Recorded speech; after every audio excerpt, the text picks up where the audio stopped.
Hello मित्रों, your favourite सैनपाई is back again और आज आपका सैनपाई डिबेट का एपिसोड 10 आपको एक्सप्लेन करने वाला है। तो आप जाग बैठे हो, बिल्कुल हो जाइए रिलैक्स। एपिसोड बहुत ज्यादा मजेदार होने वाला है। एपिसोड की शुरुआत उनको आर्थर और उसकी फैमिली दिखाई देती है, जो कि एलिस फैमिली है ऑक्शन के सामने खड़े हुए थे। और यहाँ पे आज एक ऑक्शन होने वाला है। और आज का जो ऑक्शन है वो बहुत ज्यादा ही बड़ा ऑक्शन है, क्योंकि यहाँ पे नॉर्मल इंसान नहीं आ रहे हैं, यहाँ पे बहुत बड़े बड़े एरिस्टोक्रेट आ रहे हैं। क्योंकि आज जो जो आइटम मिलने वाले हैं वो बहुत ज्यादा वैल्यूएबल होने वाले हैं।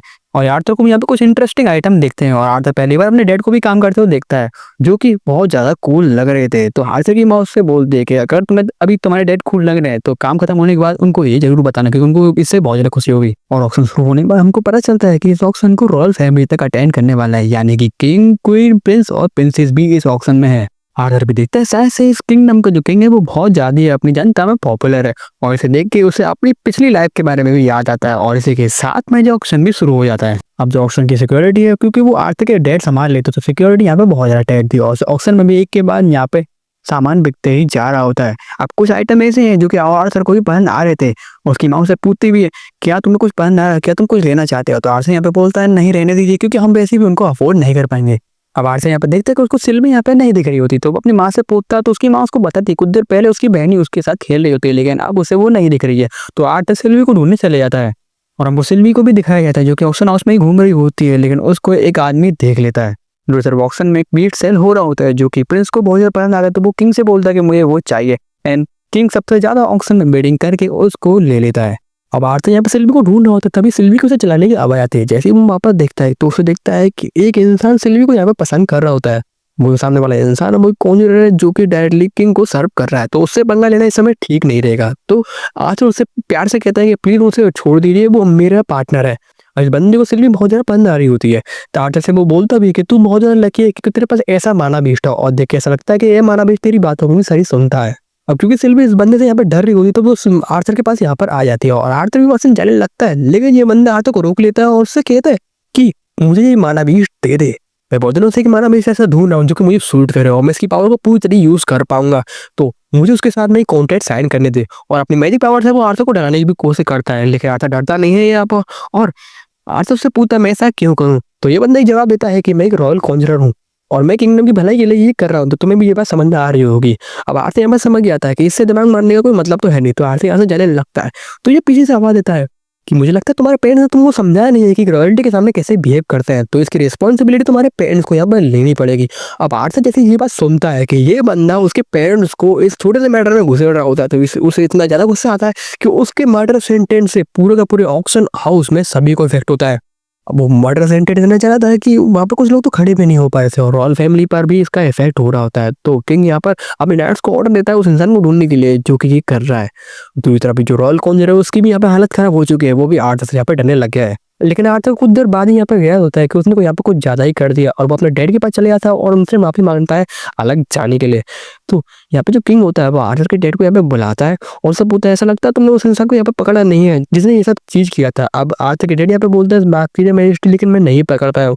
तो यहाँ पे किंग उससे बोलता है कि ऐसा है तो हमें किसी ना किसी को तो मर्डर करना पड़ेगा। लेकिन रॉयल कॉन्जरर यहाँ पे बीच में बोलता है कि और मैजेस्टी यहाँ पे किसी को भी इस चीज से चोट नहीं लगी है, तो मुझे नहीं लगता पनिशमेंट इतनी बड़ी होनी चाहिए। और यहाँ पे ये सिल्वी की तारीफ करने लग जाता है और कहता है कि मुझे लगता है मैं इसे और अच्छी तरीके से बड़ा कर पाऊंगा। अब किंग भी यहाँ पर कहता है कि सेबेस्टियन, जो कि ये रॉयल कॉन्जरर है, ये रॉयल फैमिली को बहुत सालों से सर्व कर रहा है और हम कई सालों से इसे इनाम देने की सोच रहे हैं, और ऐसा लगता है तुम्हारा माना भी इसको बहुत ज्यादा पसंद आ गया है।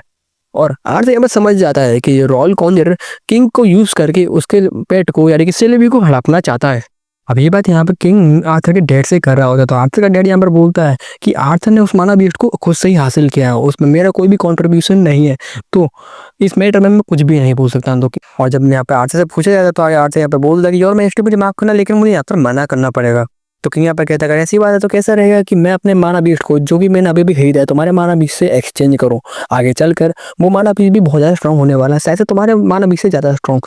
तो यहाँ पर आर्थर कहता है ऐसा लगता है योर मैजेस्टी आप मेरी बात को समझ नहीं पाए हो, मैं किसी भी हालत में अपने सिल्वी को ना एक्सचेंज करना चाहता हूँ, ना सेल करना चाहता हूँ, ना ही ट्रेड करना चाहता हूँ। अब किंग कहता है कि मैं एक किंगडम का राजा तुमसे एक ही सवाल को 2 बार पूछ चुका हूँ और एक बार और पूछूंगा, क्या तुम उस माना बीस्ट को मुझे दोगे? तो आर्थर यहाँ पे कहता है अगर ऐसी बात है तो मुझे आप ये बताइए और मैजेस्टी कि आप अपने बच्चों को कितने रुपए में बेचोगे? मैं आपने मुझसे 3 बार एक सवाल पूछा और मैंने आपको तीनों बार मैंने मना, लेकिन क्योंकि आप एक रॉयल्टी को आप ना सुनने के लिए तैयार ही नहीं हो, तो आप मुझे बताइए आप अपने बच्चों को कितने रुपए में बेचोगे? मतलब कि आर से यहाँ पर सीधे ये बोलना था कि प्रिंस एंड प्रिंसेस को आप कितने रुपए में बेचोगे? अब ये बात सुनने के बाद सेबेस्टियन नाइट्स को ऑर्डर देता है आर्थर को पकड़ने के लिए, लेकिन नाइट्स आर्थर को पकड़ नहीं पाते क्योंकि आर्थर उन दोनों को ही पीट देता है। तो सेबेस्टियन खुद सही आर्थर पर अटैक कर देता है, लेकिन आर्थर ने यहाँ पर अपनी पावर्स को यूज करके टाइम के फ्लो को ही रोक देता है।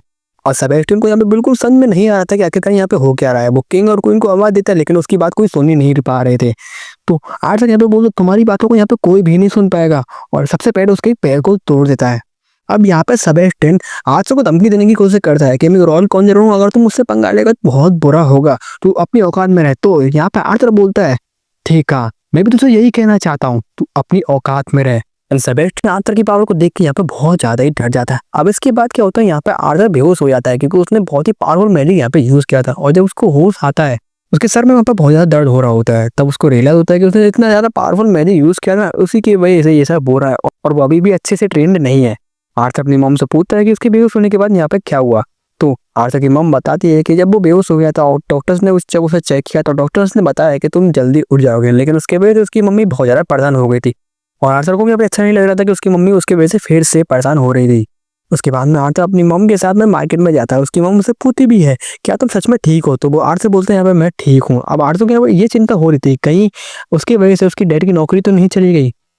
एंड रास्ते में चलते चलते वो आर्थर अपनी बहन के लिए गिफ्ट भी लेता है। उसकी मॉम उससे बोलती है कि अगर तुम भी कुछ लेना चाहते हो तुम भी ले सकते हो। उसको ये भी पता चलता है कि उसकी मॉम भी जॉब करती है, मतलब कि वो छोटे मोटे प्रोडक्ट चला बनाती है जो कि यहाँ पे पॉपुलर भी बहुत ज्यादा है।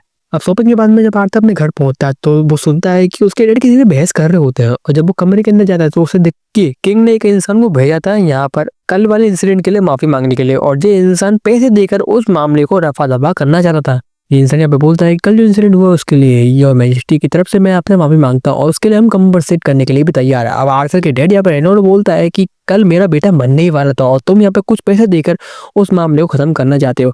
तो यहाँ पर ये पर्सन भी बोलता है कि उसमें आपके बेटे की भी गलती थी क्योंकि अब वो किंग से बहुत रूडली बात कर रहा था, और जिन नाइट्स ने आर्थर पर हमला किया था उन लोगों को भी फायर कर दिया गया है। अब आर्थर अब ये तो समझ गया था क्योंकि ये लोग नोबल्स हैं, तो आर्थर की फैमिली की बातों को इतनी सीरियस तो ये लेंगे नहीं। तो आर्थर यहाँ पर अपने डैड से बोलता है कि डैड मुझे लगता है इस मैटर को हमें यहीं खत्म कर देना चाहिए क्योंकि उसमें मेरी भी गलती थी। अब आर्थर से ये पूछता है कि सेबेस्टियन में चाहो क्योंकि उसके भी तो पैर वहाँ पर टूट गए थे। तो ये बंदा यहाँ पे बताता है कि उसको भी फायर कर दिया गया है, और जब उससे पूछा जाता है कि उसके पैर कैसे टूटे, तो बार बार बकवास करता जा रहा था कि उसके पैर आर्थर ने तोड़े थे, जो कि बात सच है, लेकिन उन लोगों को ये पता नहीं है। उन्हें तो ये लग रहा है कि जो इन गार्ड्स ने आर्थर पर हमला किया था ना, उन्हीं में से किसी का स्पेल सेबेस्टियन पे लग गया था जिसके वजह से उसके पैर टूट गए थे। एंड ये जो नोबल होता है वो ये भी बोलता है कि आपका जो बेटा है वो टैलेंटेड तो बहुत है, लेकिन आपको कुछ उसे मेहनत सिखानी चाहिए क्योंकि योर मैजेस्टी ने इस बार तो उसे माफ कर दिया, लेकिन हर एक इंसान को इस तरीके से रूडली बिहेव करने पर उसे माफ नहीं करेगा। एंड रेनॉल्ड इस बातों को यहाँ पे समझ जाता है और वो बोलता है योर मैजेस्टी की तरफ से हम माफी को कबूल करते हैं। एंड जो नोबल जो पैसे देके जाता है ना कंपनसेशन के नाम पर, वो भी रेनॉल्ड खुद नहीं रखता है, उन्हें वो आर्थर को देता है ये कहते हुए कि उस समय तुम मरते मरते बचे थे तो इन पैसों को तुम्हें रखना चाहिए, और वैसे भी अगर तुम कुछ नया शुरू करने वाले हो तुम्हें पैसों की तो जरूरत पड़ेगी। साथ ही साथ में रेनॉल्ड यहाँ पे आर्थर की तारीफ भी करता है कि तुमने नाइट्स को जिस तरीके से धोया ना वो भी कमाल का था, लेकिन रात को आर्थर यही सोच रहा होता है कि इस दुनिया में अभी भी एक बच्चा ही है तो उसे और स्ट्रॉन्ग बनना होगा। सुबह वो एक जगह पर जाता है जहाँ पर हमको बहुत सारे स्टोरी देखने को मिलते हैं। वहाँ पर आर्थर को एक उल्लू दिखता है जो कि उसके सामने से उड़ जाता है, और जब आर्थर उसका पीछा करता है तो उसे फिर से वो ओल्ड विच दिखती है। सो ऐसे में एपिसोड खत्म हो जाता है। आपको नेक्स्ट एपिसोड की लिंक आपकी स्क्रीन पर दिख रही होगी। मैं मिलता हूँ आपको नेक्स्ट वीडियो में, तब तक के लिए सायोनारा।